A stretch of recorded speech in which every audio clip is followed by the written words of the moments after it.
વડોદરાના ડભોઈ તાલુકાના સાઢોદ ગામે ગ્રામજનોએ ભેગા થઈને ભ્રષ્ટાચાર વિરુદ્ધ સૂત્રોચ્ચારો કરી તંત્ર અને કોન્ટ્રાક્ટર સામે વિરોધ કર્યો હતો।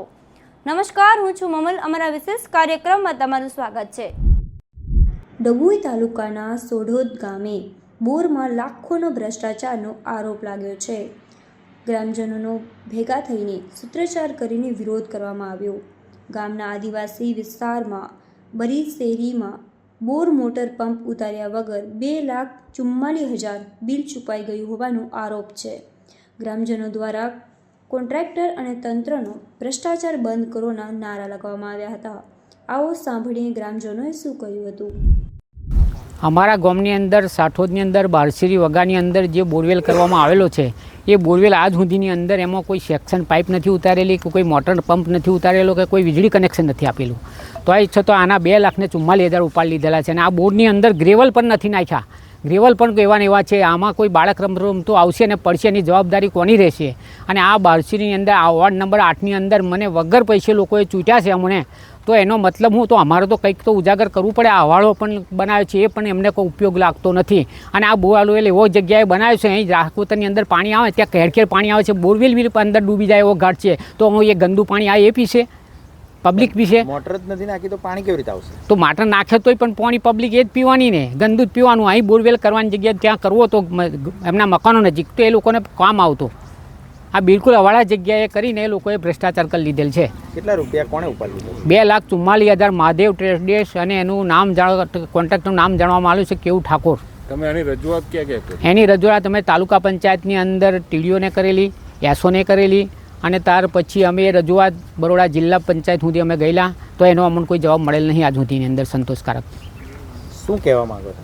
આની અંદર જો આનું કોઈ ભ્રષ્ટાચાર બહાર અને આ બહાર નહીં પાડે તો પછી અમારે ના છૂટકે ભૂખ હડતાળ પર ઉતરવું પડશે।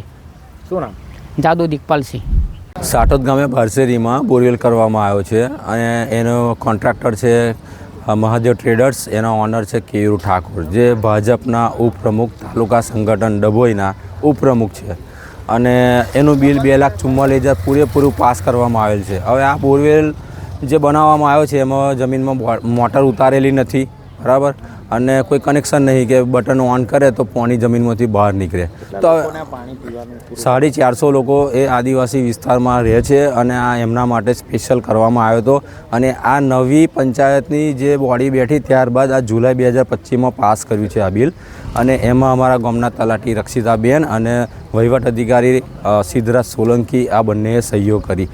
પણ મેં તો એવું કહેવા માગું છું કે ડભોઈ તાલુકાના એસઓની જવાબદારી એમને ખબર નહીં પડતી, ખાલી ફોટો લઈ લે છે અને બિલો પાસ કરી નાખે છે। એમને ગામમાં આવીને ચેક કરવો જોઈએ આ બોરવેલ।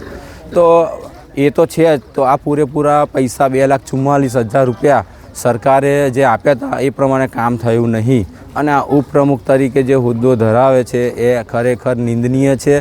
એમને આ ઉપપ્રમુખ તરીકે શરમ આવી જોઈએ। આ બહુ ખોટું કામ કરે છે। એમને પોતાને જે હોદ્દા પ્રમાણે તો પોતાની ઇજ્જત પ્રમાણે એને કામ કરવું જોઈએ, જે આ તદ્દન બહુ ખરાબ કરવામાં આવ્યું છે।